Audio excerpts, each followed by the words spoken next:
Welcome to FN Weekly. Top headlines.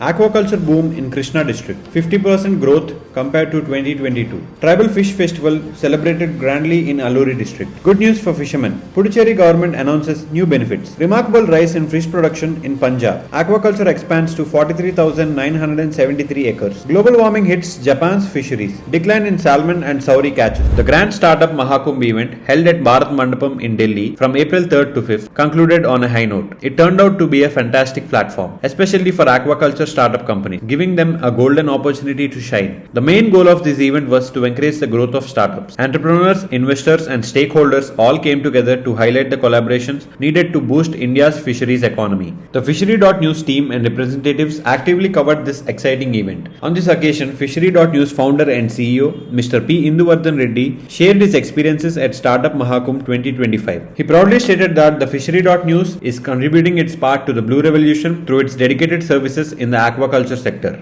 Also at the event, Aqua Doctor Solutions CEO Dr. Devtanu Barman gave an in-depth explanation of the services his company is providing to aqua farmers. He interacted with exhibitors and other trade experts, making sure they understood the value Aqua Doctor Solutions is bringing to the aquaculture industry. Krishna district farmers, fed up with back-to-back crop losses, are now diving into aquaculture in a big way. In just the last 2 years, over 21,834 farmers have switched to fish and shrimp farming. The total aqua farmers jumped from 23,801 in 2022 to 45,635 in 2024, with even 8,903 farmers joining in from non-aqua zones. Aquaculture is now thriving across 1,44,702 acres, a massive leap from 88,000 acres in 2022. For 2024 to 2025, the district is set to produce a whopping 9,80,311 metric tons of aqua products, including inland fish 4,84,248 metric tons, brackish water shrimp 2,42,249 metric tons, freshwater prawns 2,86,616 metric tons, marine shrimp 10,444 metric tons, and marine fish 36,802 metric tons. The fisheries sector here has smashed past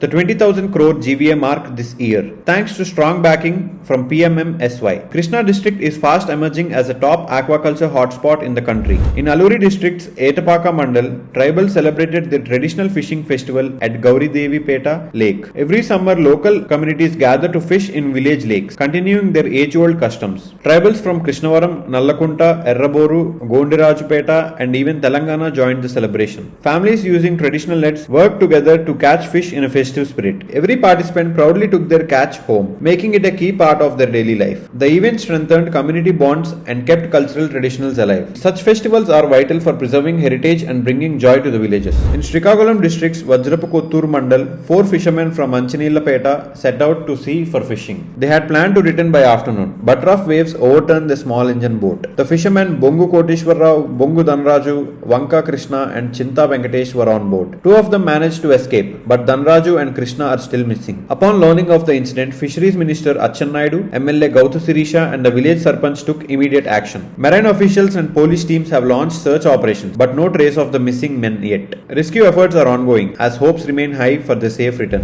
Union Minister for Fisheries, Animal Husbandry and Dairying, Rajiv Ranjan Singh, told the Lok Sabha that the government has been rolling out multiple welfare measures for aqua farmers over the past decade. He proudly shared that these efforts have boosted fish production and improved fishermen's income. India now proudly holds the spot as the second largest fish producer in the world. The minister gave full credit to Modi government's big push for the Blue Revolution, calling it a game changer. Fish production has skyrocketed from 95 lakh metric tons in 2013 to 2014 to 184 lakh metric tons today. Earlier in the session, Congress MP K.C. Venugopal raised concerns about fishermen's declining incomes, while MP Sashi Tharoor highlighted Kerala fishermen's demand for better fishing harbours. DMK MP T.R. Balu also voiced serious concern over the continued arrests of Indian fishermen by Sri Lankan authorities. The Puducherry government has increased the assistance for fishermen's families during the 61-day fishing ban period from 6,500 to 8,000 rupees. This hike comes under the revised lean season and natural calamity scheme, effective from March 30, 2025. The aid will be distributed through the electronic clearance service. Additionally, lean season support per family has been raised from 3,000 to 6,000 rupees. Fisheries Minister K. Lakshmi Narayan stated stated that nearly 2,000 fishermen families will be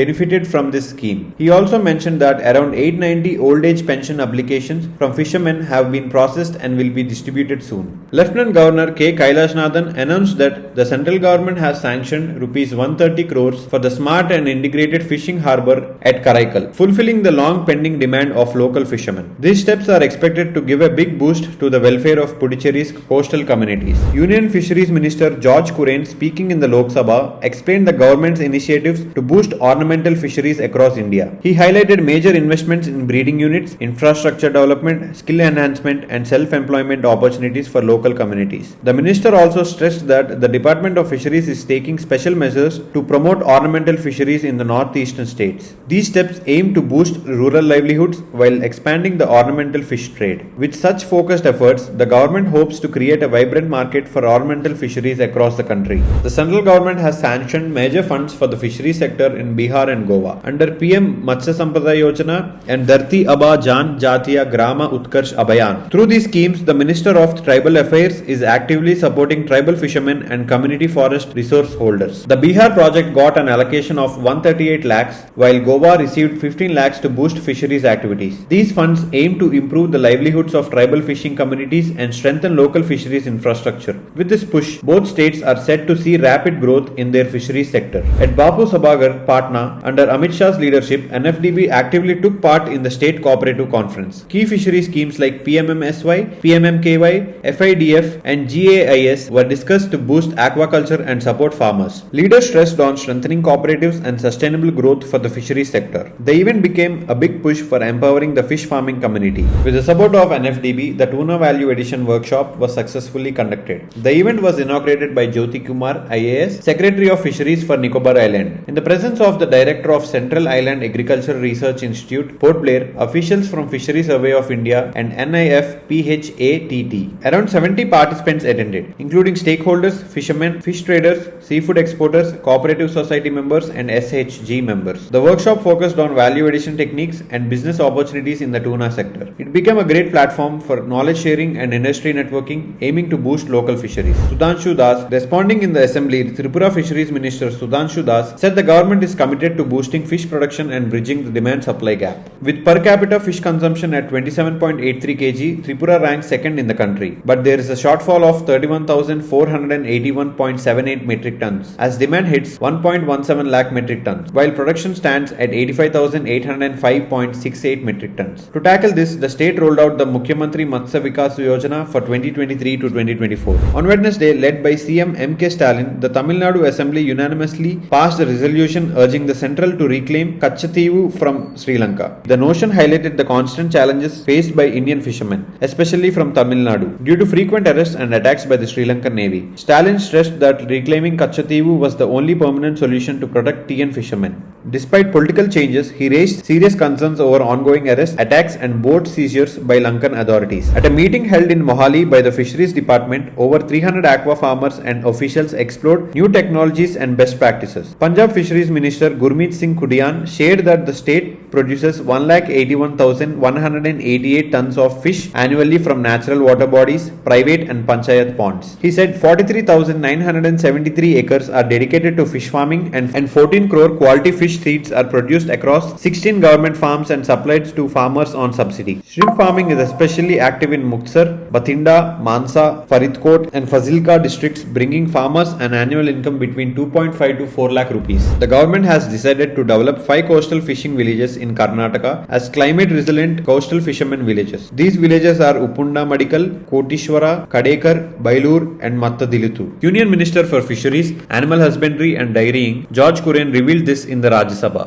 The Central Fisheries Department along with the state government is taking key steps for this mission. The aim is to build a sustainable fisheries sector that can tackle climate change challenges effectively. A high-level Chilean delegation led by Chile's Agriculture Minister Esteban Valenzuela met with India's Union Minister for Fisheries, Animal Husbandry and Dairying, Rajiv Ranjan Singh in New Delhi. During the meeting, both countries explored ways to strengthen bilateral ties, with a special focus on research in salmon and trout farming, hatchery technology transfer, capacity building and skill development opportunities. The discussions were also attended by Dr. Abhilaksh Likhi, Secretary of the Department of Fisheries, along with the Additional Secretary of the Department of Animal Husbandry and Dairying and Joint Secretaries from both DOI BOF and DAHD representing the Government of India. ICAR, CIFRI, Vadodara, in collaboration with the Maharashtra Fisheries Department, conducted a 3-day training program on cage and pen culture to boost fish production in the reservoirs of Thane and Palghar districts of Maharashtra. Shri D.H. Patel, Assistant Commissioner of Fisheries from Palghar district, graced the event as a chief guest. The training focused on creating awareness about increasing fish production through cage and pen culture techniques in reservoirs. A total of 28 tribal fishermen from Palghar district actively participated in this program. As part of the India-Italy business meet held in Italy, a delegation of Indian seafood exporters visited processing plants in Tuscany region. The visit included renowned facilities like Tanza Naumo, FGI service and other seafood processing units. During this tour, the delegation gained valuable insights into seafood production systems and their value chain. They also explored new opportunities to expand seafood trade from India, engaging directly with Italian buyers. The B2B meetings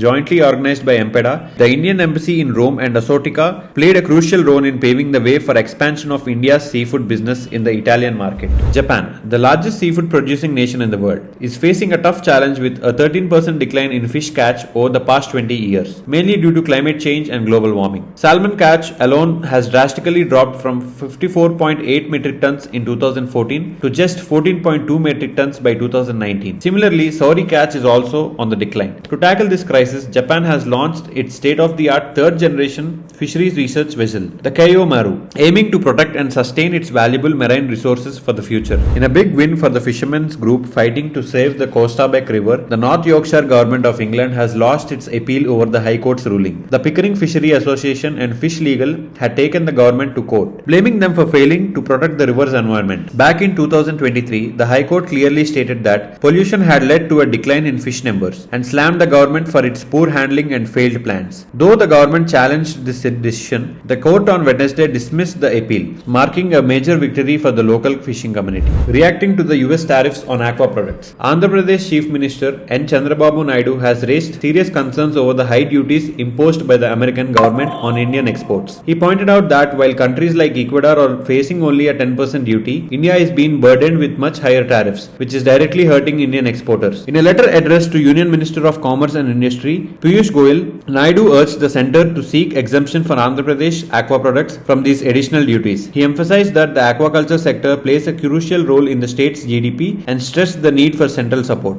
especially when aqua farmers are going through a severe crisis. Naidu highlighted that the US government has imposed a 27% import tax on Indian seafood products. He mentioned that in the financial year 2023 to 2024, India exported seafood worth $2.55 billion to the US, with shrimp alone accounting for 92% of the exports. Follow fishery.news for more updates.